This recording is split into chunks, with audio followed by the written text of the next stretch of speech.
Alright guys, Wes here, welcome back to the channel. Today we're going to be discussing how large the open world of Tears of the Kingdom will actually be. As you know, Breath of the Wild is over 5 years old, and Nintendo is finally releasing its long-awaited direct sequel in just a few months. Breath of the Wild was the first mainline Zelda game in years, and it more than lived up to expectations, becoming one of the best-selling and best-reviewed games of all time, and skyrocketing the Nintendo Switch into the mainstream success, which Nintendo desperately needed to happen after the failure of the Wii U, but the rest is kind of history. With Tears of the Kingdom right around the corner, with every day that passes, it's only getting bigger and better. Also, real quick guys, I'm giving away a PS5 for 100,000 subscribers to celebrate it. All of the details will be later on in the video. According to the official sources, Zelda Tears of the Kingdom has been in the works since 2017, and the game's concept was reportedly born from an effort to find a new use for a bunch of scrap DLC ideas for Breath of the Wild, which eventually turned into a direct sequel. Granted, there are a number of sources that actually claim the game didn't start as a direct sequel at all, which I tend to believe. Nintendo has only made a handful of sequels, so I'm totally willing to believe that the game started out after Breath of the Wild came out, and it was just going to be another Zelda game, but after Breath of the Wild was such a roaring success, the decision was likely made to tie the two games together, even though there are a bunch of teasers and hints that are currently present in Breath of the Wild that directly tie into the story that we will likely get for Tears of the Kingdom. By the time we get Tears of the Kingdom, it'll have been roughly 6 years and delayed a number of times.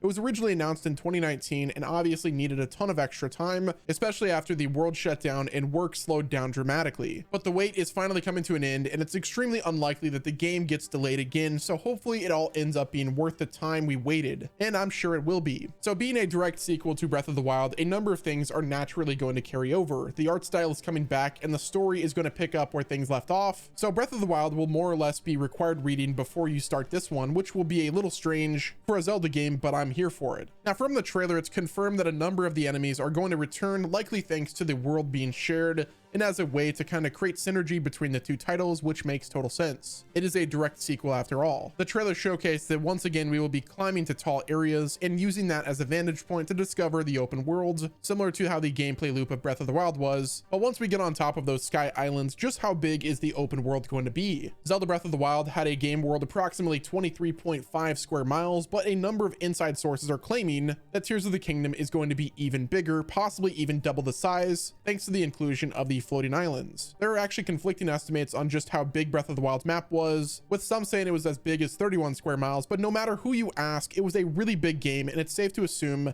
that the sequel is going to be even bigger. The team hasn't even given us any exact numbers, but some of the interviews seem to imply that the game size is going to be incredible. The Zelda director was once asked about Breath of the Wild's world and how it compared to Skyward Sword, to which they responded, "I actually really wanted to explore the space that connected those areas, and I think that it's really unfortunate that we weren't able to do that. Breath of the Wild is a result of what we wanted to expand and make a better Skyward Sword." With confirmation that a number of Skyward Sword traversal mechanics are going to be returning, it seems like Tears of the Kingdom is going to be a further escalation of Breath of the Wild's world design, which explains the use of the floating islands. So while the exact world size is unknown, Tears of the Kingdom is almost certainly going to be much bigger and grander than The Legend of Zelda Breath of the Wild, and since the modern gaming industry is all about going bigger and better, I'm expecting the map design to be at least 40 square miles, possibly even more. Personally, I think Nintendo absolutely needs to make this game bigger and better. There's been so many franchises that decided to take a more streamlined approach to sequels in order to make the gameplay more addicting and the story more spotlighted. A popular example of this is Grand Theft Auto 4, which was a much simpler game than its predecessor, but that led to it being arguably one of the best in the franchise thanks to the exciting gameplay, amazing story, and much lower amount of filler. When you're crafting an open world game, it can be hard to fill the space between important areas, and that's how you end up getting games like the new Saints Row or something like Far Cry 4, games that seem big just for the sake of being big and that aren't able to remain engaging from moment to moment just because there's too much space and not enough interesting stuff to fill it with. The Legend of Zelda has never been a true open world franchise, and while Breath of the Wild proved that an open world Zelda could be amazing, some people have suggested that the sequel may end up being more linear in an attempt to focus more on the story and moment to moment gameplay like previous games in the series. But personally, I think Tears of the Kingdom needs to go in the opposite direction. Breath of the Wild was an incredible game,